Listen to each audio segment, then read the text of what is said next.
자, 머리 좀 식히고 오셨어요. 이거 우리 선출법 좀 다시 볼게요. 빠르게 한번 해드리는 거야. 따라오시고.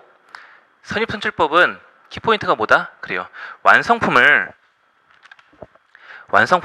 기초와 단기 착수량으로 구분을 짓겠다라는 거예요. 그래서 기초 제공품이 먼저 완성이 된 후에 나머지 단기 착수분 중에 그 중에 완성이 된 게 나머지다라고 보는 거니까 완성된 게 800개인데 이 중에 기초분은 200개. 그런데 이 200개는 20% 정도 완성이 된 상태에서 넘어왔네. 그리고 단기 착수량이 600개가 완성이 된 거다. 그리고 기말에는 나머지 400개가 남아있다. 얘 80% 정도 완성이 된 상태다. 공정이 80% 정도 진행된 상태다. 해서 재료비와 가공비를 완성품 원가 또는 기말 제공품 원가에 배분을 할 거다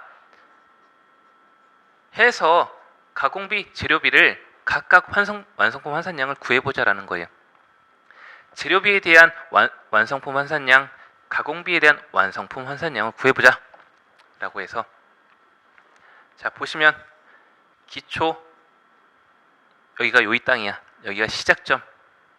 그래서 200개는 20%가 완성된 상태에서 넘어온 거야. 그럼 20%는 단계에 투입된 게 없겠지. 여기서 시작을 했으니까 100%까지 왔다. 그런데 재료는 공정 초기에 투입이 된다라고 했으니 재료는 공정 초기에 투입이 되고 가공비는 공정 전반에 걸쳐 발생이 되니 공정 초기에 투입되는 원재료는 200개는 있다 없다? 없다 해서 0개. 이 흐름도 잘 기억해 주셔야 돼요. 이 흐름도만 기억해 주시면 한 문제 무조건 맞춰. 자, 나머지 단기 600개는 600개는 기초에 투입돼서 100%까지 온 놈이니 단기에 투입된 재료비는 과자는 600개가 있겠구나. 가공비는 이 200개 20% 완성이 됐고 단기에는 20%부터 100%까지 80% 진행이 됐으니 80% 정도는 단기에 투입이 됐겠구나 해서 기초 200개 곱하기 80%인 160개가 완성이 됐겠구나. 원재료는 단기 투입된 600개는 600개 기초에 시작해서 단기에 100% 투입이 됐으니 단기에 투입된 가공비는 초콜릿, 땅콩, 포장 이 가공비는 600개 다 투입이 됐겠구나. 나머지 기말 제공품 400개는 원재료가 과자가 몇 개 들어갔다? 그렇죠. 이 400개는 기초에 시작해서 80% 단계에서 작업이 끝난 거야. 그렇다면 과자는 기초에 들어갔으니 400개 모두 들어갔겠구나. 하지만 400개는 80%까지 가공이 된 상태니 400개 중에 80%만 가공이 이루어졌겠구나. 320개만 가공이 이루어졌구나 라고 하면 완성품 환산량, 재료비에 대한 완성품 환산량은 1000개, 가공비에 대한 완성품 환산량은 1080개가 된다. 그러면 개당 단위당 원가는 어떻게 되느냐?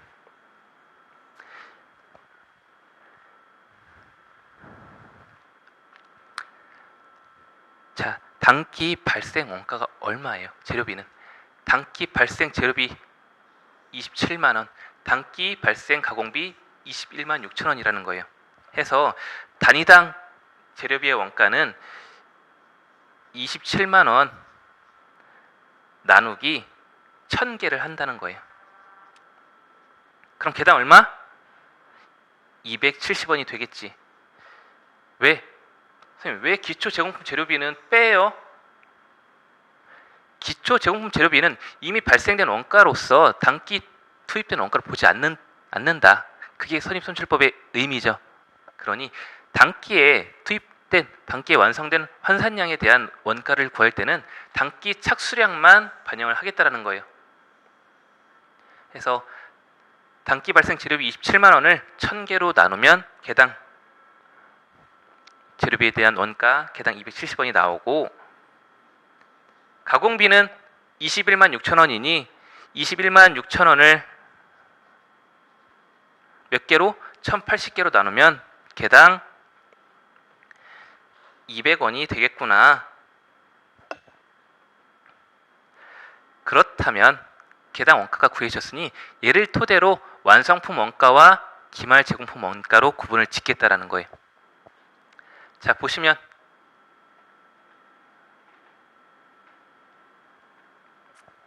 위에다가 좀 쓸게요. 자리가 없으니까.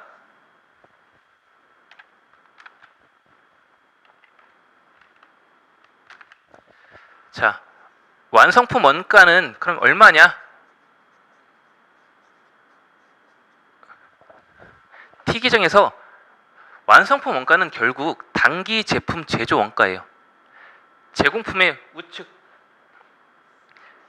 제공품의 이 부분, 기초, 기말, 얘 뭐다? 단기 총 제조 원가. 얘는 단기 제품 제조 원가. 즉 완성품 원가란 단기 제품 제조 원가를 구해보자라는 거예요. 자, 기초분 넘어온 거 21만 원 더하기 가공비 넘어왔죠. 17만 6천 원. 얘 기초에서 넘어온 거니까 완성품 원가에 넣어줘야 되지. 여기에 완성품 수량, 단기에 완성된 수량 몇 개야? 단기 완성된 수량 600개죠. 600개 곱하기 재료비에 대한 개당 얼마? 270원. 우리 식 책에 있으니까 식 답안지에 102페이지 해설에 있으니까 따라오시고, 600개에 대한 재료비는 개당 270원 더하고 가공비에 대한 원가는 몇 개?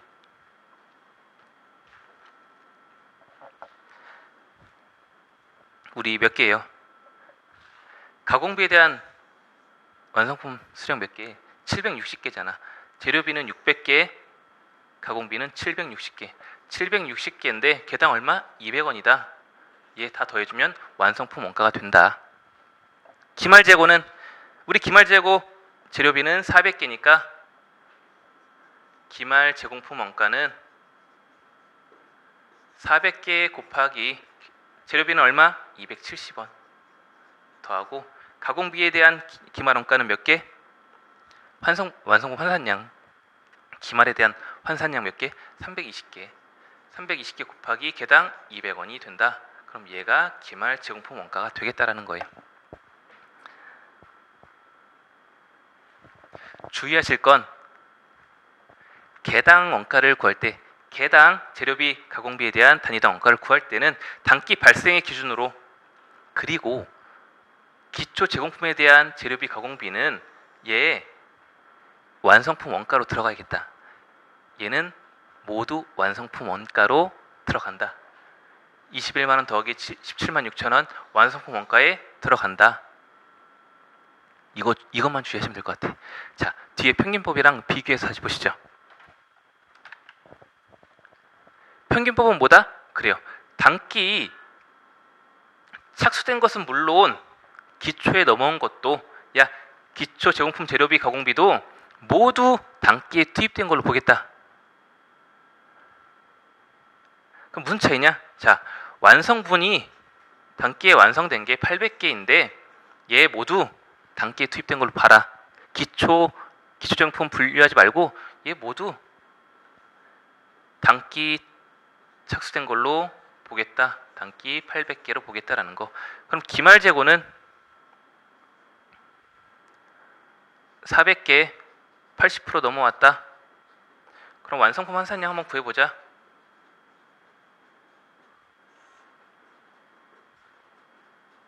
자, 여기 출발점이다 라고 하면 800개 이거 완성도 상관없이 모두 단기에 투입돼서 단기에 완성이 된 거야. 즉 800개는 단기에 투입돼서 모두 100% 완성이 된 거야. 그러니 재료 공정 초기에 투입됐다고 보니 단기에 투입된 거 800개로 보겠다. 가공비도 800개는 모두 가공 중에 단기에 완성된 것이니 800개가 모두 완성이 됐겠구나. 기말은 400개 모두 공정 초기에 투입됐다가 어디서 멈췄어? 그렇죠. 80% 시점에서 멈췄잖아. 그러니 재료비는 공정 초기에 모두 400개 투입됐고 가공은 80%만 이루어졌으니 400개 곱하기 80%인 320개가 투입이 됐겠구나 해서 총 합계 1200개가 재료비에 대한 완성품 환산량, 가공비에 대한 완성품 환산량은 1120개가 되겠죠. 그럼 개당 원가를 구할 때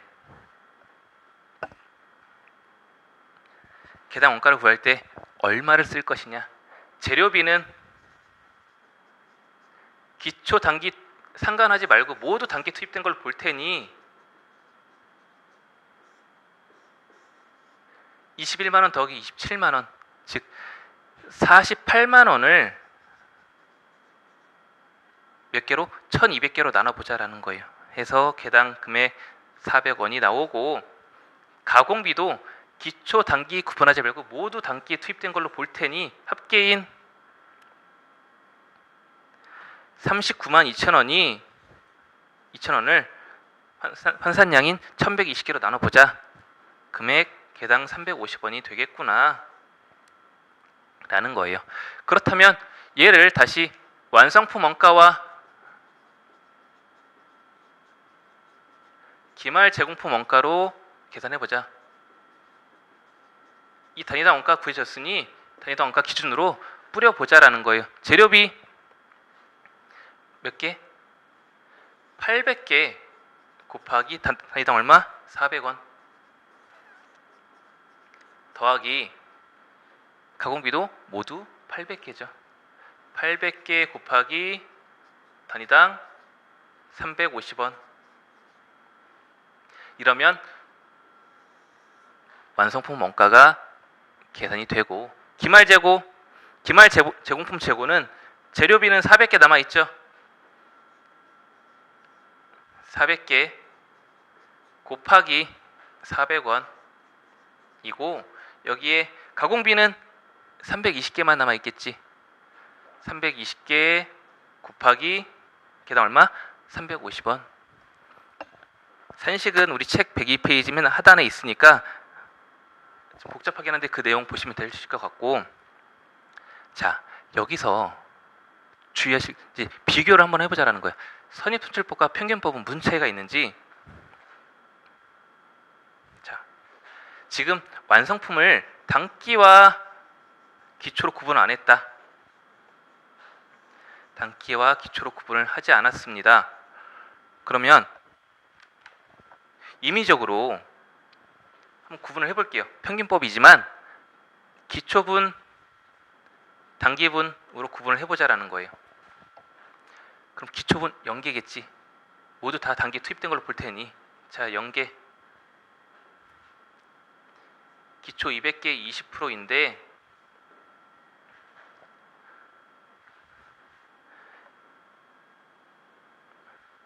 자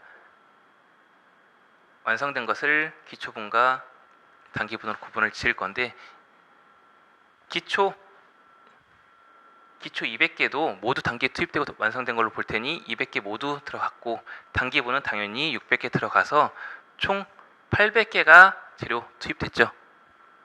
그리고 가공비도 기초분 200개도 모두 단기에 투입된 걸로 볼 테니 이 진행률 상관없이 모두 기초분은 완성이 된 걸로 볼 테고 나머지 600개도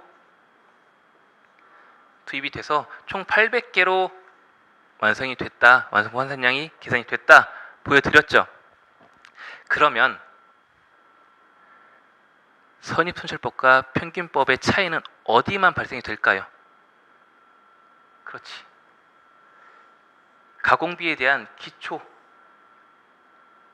그리고 기초, 재료비도 기초가 차이 나겠지. 선입선출법의 기초, 재료비의 기초는 들어간 게 없고 가공비는 80%만 들어갔으니 차이가 어디서 발생이 돼요? 기초에서만 차이가 난다는 거예요. 해서 가공비에 대한 재료비는 얼만큼 차이 나요? 그렇죠. 기초 개수만큼 200개만큼 차이가 날 테고 재료비는 왜? 공정 초기에 다 투입이 되니까 기초 개수만큼 차이가 날 테고 가공비는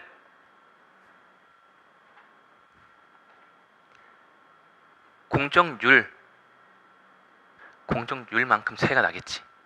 20%만큼 투입이 된 상태에서 넘어오냐 아니면 얘 모두 단계 100%로 투입된 걸로 볼 거냐. 선입선출법은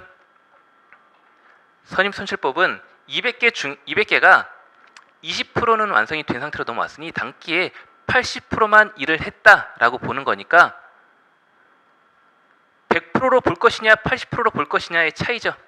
그러니 20%만큼 차이가 있겠지. 뭐야? 선입선출법과 평균법의 가공비 완성품 환산량은 기초의 공정률만큼, 즉 200개 20%, 40개만큼만 차이가 있겠죠. 자, 800개, 평균법은 800개, 선입선출법은 몇 개? 760개, 즉 40개만큼만 차이가 있을 거다라는 얘기예요. 이 말씀을 왜 드리냐면 시험에서 이런 식으로 나오는 경우가 있단 말이에요. 평균법과 선입선출법에 대한 가공비 완성품 환산량을 구해라 라고 주어진 다음에 보기를 여러 개 주겠지. 그럼 제가 출제위원이라면 이거 1초 문제로 만들 수가 있어. 어떻게? 기초 가공비에 대한 완성품 환산량과 선입선출법에 의한 가공비 완성품 환산량과 평균법에 의한 완성품 환산량, 가공비 완성품 환산량 차이를 정답은 40개로 두고 나머지는 차이를 50개, 60개, 70개로 두는 거야. 그러면 이거 계산해 보지 않고도 40개. 당연히 기초 제공품의 공정률만큼 차이가 있겠구나라고 해서 40개 차이가 있겠지라고 보기를 보면 금방 풀 수가 있단 말이에요. 이거 뒤에 문제에서 보여드릴게요.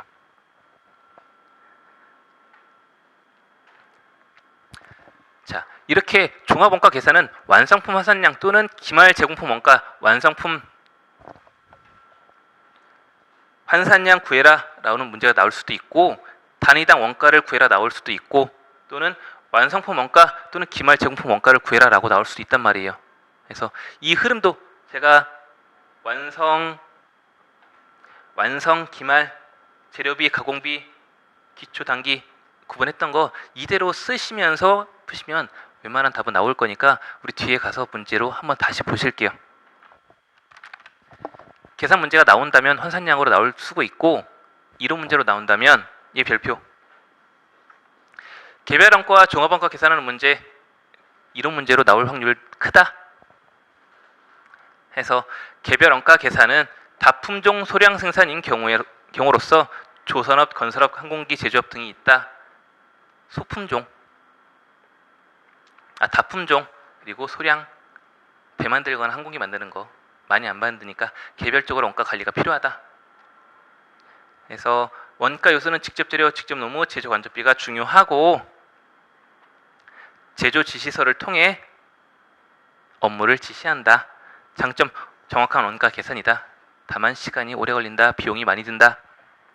단점이 있고 종합원가 계산은 소품종인 대량 생산인 경우 즉 전자나 화학, 정유 연속적으로 대량 생산하는 경우에 이용이 되고 중요한 건 재료비와 가공비로 구분이 된다. 재료, 노무, 제조 간접비가 아니라 재료비와 그 외의 가공비로 구분이 된다는 거예요. 그래서 경제성 및 편의성 빠르게 계산이 되니 편리하고 경제성이 있지만 정확성은 떨어지겠다 라는 단점이 있겠죠. 요거까지 기억을 해주시고, 자, 다음 공선품 및 작업 폐물은 약간 중요성이 떨어지긴 하는데 그래도 어느 정도 나올 부분이긴 하니까 별표 한 2개 정도만 쳐줄까요? 공선은 우리 재고자산을 봤던 부분이랑 비슷해. 뭐냐? 재고자산 감모 손실. 해서 공선품이란 불량 종업원들의 부주의나 과실, 종업원이 홀짝홀짝 맥주 마시는 거 등으로 인해 품질이나 규격이 정상품에 비하여 미달되는 불합격품을 말한다. 불합격품. 해서 공선이 발생이 되는데 얘가 정상적이냐 비정상적이냐에 따라 비용을 급이 있는 비용으로 또는 급이 낮은 비용으로 구분을 짓겠다. 해서 정상 공소는 어쩔 수 없이 발생되는 공선이기 때문에 불가피한 성격을 갖는다라고 해서 얘는 매출 원가에 제품 원가에 가산한다. 즉 좀 급이 있는 비용으로 인정을 해주겠다. 그렇지만 비정상 공선 얘는 어쩔 수 없이 발생되는 게 아니라 비효율적인 것 때문에 발생이 되니 너 좀 급이 낮은 비용으로 내려가라고 해서 영업 외 비용으로 처리한다라는 거. 해서 정상 공소는 제조 원가, 비정상 공소는 영업 외 비용으로 급이 낮은 비용으로 인식을 한다. 여기까지만 기억을 해주시면 될 것 같아. 지금 시간이 조금 애매한데 우리 잠깐만 쉬었다가 연습 문제, 이번에 좀 연습 문제를 많이 풀어드릴 거야. 원가는 계속적으로 연습 문제를 풀어봐야 감이 온단 말이에요. 해서 마지막 시간에 연습 문제를 풀어드릴 테니까 잠깐 머리 식히시고 앞에 배웠던 완성품 환산량이랑 각각 장단점 같은 것들 한번 보시고 저랑 같이 문제 풀어봐요. 되셨죠? 잠깐 쉬었다가 진행하도록 할게요.